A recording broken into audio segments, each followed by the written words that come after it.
Құрметті оқырман, колледждегі оқу сауаттылығы апталығы аясында өткізілетін жыл мерейтой иегерлері 15 минутта тақырыбындағы виртуалды лекторияға қош келдіңіз. Жамбыл Жабаев, ақын-импровизатор. Қазақстанның ең танымал ақындарының бірі. Ол 1846 жылы 28 ақпанда Шапрашты руынан шыққан Жабай есімді көшпенді қазақтың отбасында дүниеге келді. Ұлт мақтанышы Жамбыл тауының маңында, қазіргі Отар станциясының солтүстік шығысында, Шу өзенінің жоғарғы жағында дүниеге келген. Сөйтіп, баланы таудың құрметіне орай Жамбыл деп атады. Жамбыл шығармаларының орыс тіліндегі аудармалары шетелде де танымал болды. Оның еңбектері Қытайда, Чехословакияда, Англияда және басқа елдерде жарық көрді. Осылайша, қазақ жырауы әлемдегі барлық ұлттың сүйікті ақыны болды. Қайым Мұхамеджанов 1916 жылдың 5 қаңтарында Семей қаласында туған. Ол 1924 жылы Жаңа Семейдегі бастауыш мектепке оқуға түседі. 1932 жылдан еңбекке араласқан. 1937-1939 жылдары Семей педагогика институтының филология факультетінде оқиды. Институтты үздік бітіріп, мұғалімдік қызметке сонда қалдырылады. Ол қазақ әдебиетінің абайтану мектебінің негізін қалаушылардың бірі. Шәкәрім шығармаларын алғашқы насихаттаушылардың бірі. Әрі жарыққа шығарушы, мұхтартанушы ғалым. Сондай-ақ, әдебиеттану саласындағы көптеген мақалалары қазақ әдебиетіндегі жаңа белесті айқындап, қазақ әдебиеті даму бағыттарын белгіледі.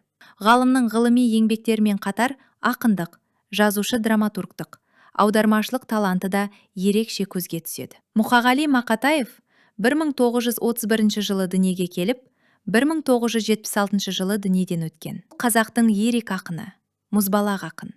Өз заманында лайық бағасын ала алмаса да, өзінен кейінгілер үшін мәртебесі биік ақиық ақын. Ақынның анасы Нағиман апа былай деген.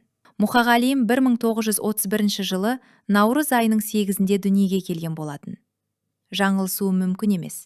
Себебі бала мынау фәнидің есігін ашқаннан біраз уақыт кейін наурыз тойы болады. Наурыз көже жасаймыз деп күтіп отырғанбыз. Азан шақырып қойылған аты Мұхамед Қали. Әкесі қарапайым шаруашы. Колхозда сушы, шалғышы болып істеген. Мұқағали үйдің тұңғышы болған. Оның артынан бір қыз және 3 ұл туған. Ақынның қарындасы мен алғашқы інісі ерте көз жұмған. Қазақ дәстүрі бойынша үйдің алғашқы баласы ата әжесінен тәрбие алуы тиіс. Сондықтан Мұқағали әжесі тиынның қолында өсіп, анасын жеңгесіндей қабылдайды. Балалық шағы соғыспен қатар өткендіктен ақын тағдырдың ащы дәмін ерте татады. Олжас Сүлейменов 1936 жылы Алматы қаласында дүниеге келген. КазМУ-дың геология факультетін бітірген. Горький атындағы әдебиет институтында оқыған. Казахстанская правда газеті редакциясында бөлім меңгерушісі. Қазақфильм киностудиясы сценарийлік редакциялық алқасының бас редакторы. Простор журналының бөлім меңгерушісі. Қазақстан жазушылар одағының хатшысы. Қазақстан жазушылар одағы басқармасының бірінші хатшысы. Қазақстан Республикасының жоғарғы кеңесінің депутаты. Невада Семей қозғалысының төрағасы. Қазақстанның Италиядағы төтенше өкілетті елшісі болды. Бүгінде Қазақстанның ЮНЕСКО-дағы төтенше өкілетті елшісі және тұрақты өкілі Илья Жақанов. 1936 жылы Жамбыл облысы Сарысу ауданы Ақтоғай ауылында туған. Алматыдағы Киров атындағы мемлекеттік университеттің филология факультетін тамамдаған. Қазақстан пионері газетінің өнер бөлімін басқарды. Осы жылдан бастап композиторлық, журналистік, жазушылық таланты әр қырынан таныла бастады. Алғашқы әндері Салтанат, Сағыныш, Ақ қайың, Жалғыз қайық, Жан сәулем, Алматы кешінде, Нұрланып менің дағы туар айым, басқа да ән романстары халық арасына кең тарады. Журналистік шығармашылығында Күләш Байсейітова, Жамал Умарова, Ахмет Жұбанов секілді көрнекті өнер иелері жайлы жазған мақала, очерк, деректі әңгімелері газет беттерінде жарияланды. Қазақстан мен Қырғызстанның еңбек сіңірген қайраткері.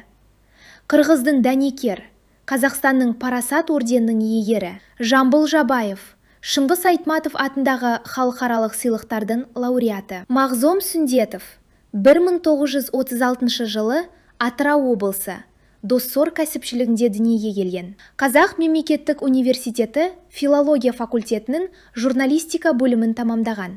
Жазушы баспасында редактор, аға редактор, бөлім меңгерушісі, ана тілі баспасының бас редакторы болды. Тұңғыш әңгімелер жинағы Жол айрығы шықты. Жазушының көптеген туындылары неміс, чех, венгр, югослав, тағы басқа тілдерге аударылды. Мәскеу баспаларынан 4 кітабы жарық көрген. Еңбектегі ерлігі үшін медалімен, жоғарғы кеңесінің құрмет грамотасымен марапатталған. Қазақ Советтік Социалистік Республикасының еңбек сіңірген мәдениет қызметкері атағын алған.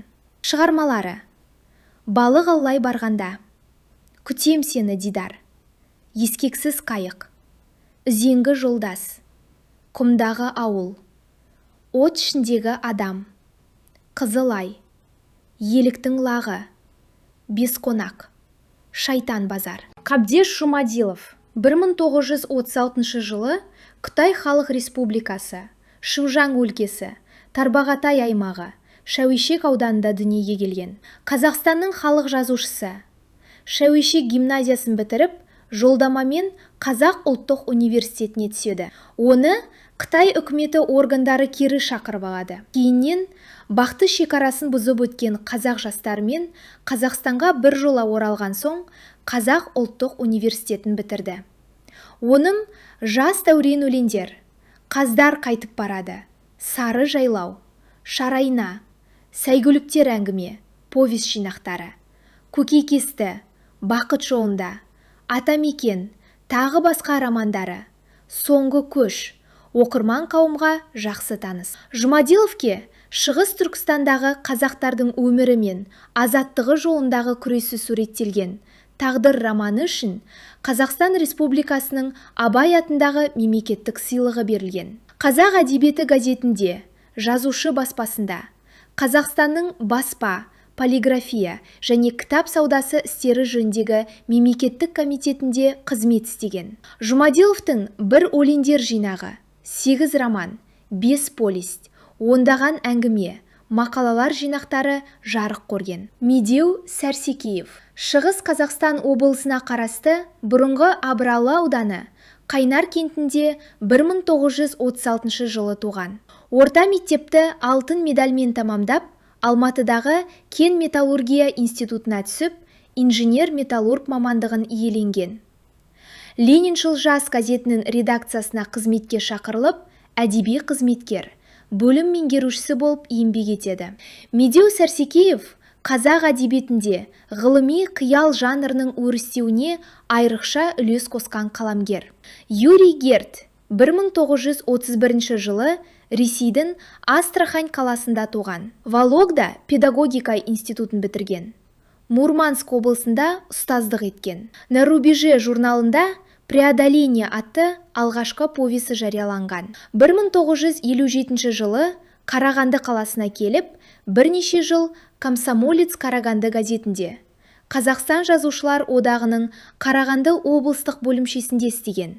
Простор журналының проза бөлімі меңгерушісі, редколлегия мүшесі болған. Төл шығармаларымен бірге қазақ және ұйғыр жазушыларының туындыларын орыс тіліне аударған. Шығармалары: Кто, если не ты? 1 апреля, Солнце и кошка, Листья и камни, Ночь предопределений, Колокольчик в синей вышине.